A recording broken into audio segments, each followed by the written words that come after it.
ਪਾਕਿਸਤਾਨ 'ਚ ਪੰਜਾਬੀ ਕੌਂਪਰਸਤਾਂ ਦੇ ਸਭ ਤੋਂ ਵੱਡੇ ਨੈਟਵਰਕ ਪੰਜਾਬੀ ਨੈਸ਼ਨਲਿਸਟ ਫੋਰਮ ਵੱਲੋਂ ਜੀ ਆਇਆਂ ਨੂੰ। ਪਾਕਿਸਤਾਨ ਦੀ ਸਤਹ ਤੇ ਪੰਜਾਬੀ ਕੌਮ ਦਾ ਦੂਸਰੀ ਕੌਮਾਂ ਦੇ ਨਾਲ ਕੀ ਰਵੱਈਆ ਹੋਣਾ ਚਾਹੀਦਾ ਹੈ। ਸਮਾਰਟ ਬਰਾਵੀ ਗਿਲਗਿਤੀ ਬਲਤਿਸਤਾਨੀ ਕੋਹਿਸਤਾਨੀ ਚਤਰਾਲੀ ਸਵਾਤੀ ਰਾਜਸਥਾਨੀ ਗੁਜਰਾਤੀ ਦੇ ਨਾਲ ਤੇ ਪੰਜਾਬੀ ਕੌਮ ਦੇ ਤਾਲੁਕਾਤ ਠੀਕ ਨੇ। ਕਸ਼ਮੀਰੀ ਹਿੰਦਕੂ ਡੇਰਾਵਾਲੀ ਦਾ ਸ਼ੁਮਾਰ ਪੰਜਾਬੀ ਕੌਮ 'ਚ ਹੁੰਦਾ ਹੈ। ਪਠਾਨਾ ਬਲੋਚਾ ਹਿੰਦੁਸਤਾਨੀ ਮੁਹਾਜਰਾਂ ਦੇ ਪੰਜਾਬੀ ਕੌਮ ਦੇ ਨਾਲ ਤੇ ਪੰਜਾਬੀ ਕੌਮ ਦੇ ਪਠਾਨਾ ਬਲੋਚਾ ਹਿੰਦੁਸਤਾਨੀ ਮੁਹਾਜਰਾਂ ਦੇ ਨਾਲ ਤਾਲੁਕਾਤ ਠੀਕ ਨਹੀਂ ਨੇ।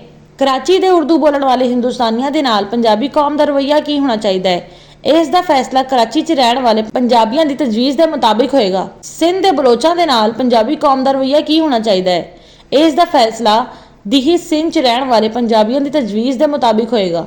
ਜਨੂਬੀ ਪੰਜਾਬ ਦੇ ਬਲੋਚਾਂ ਦੇ ਨਾਲ ਪੰਜਾਬੀ ਕੌਮ ਦਾ ਰਵੱਈਆ ਕੀ ਹੋਣਾ ਚਾਹੀਦਾ ਹੈ, ਇਸ ਦਾ ਫੈਸਲਾ ਜਨੂਬੀ ਪੰਜਾਬ 'ਚ ਰਹਿਣ ਵਾਲੇ ਪੰਜਾਬੀਆਂ ਦੀ ਤਜਵੀਜ਼ ਦੇ ਮੁਤਾਬਿਕ ਹੋਏਗਾ।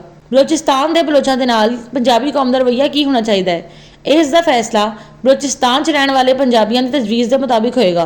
ਬਲੋਚਿਸਤਾਨ ਦੇ ਪਠਾਨਾਂ ਦੇ ਨਾਲ ਪੰਜਾਬੀਆਂ ਦਾ ਰਵੱਈਆ ਕੀ ਹੋਣਾ ਚਾਹੀਦਾ ਹੈ, ਇਸ ਦਾ ਫੈਸਲਾ ਬਲੋਚਿਸਤਾਨ 'ਚ ਰਹਿਣ ਵਾਲੇ ਪੰਜਾਬੀਆਂ ਦੀ ਤਜਵੀਜ਼ ਦੇ ਮੁਤਾਬਿਕ ਹੋਏਗਾ।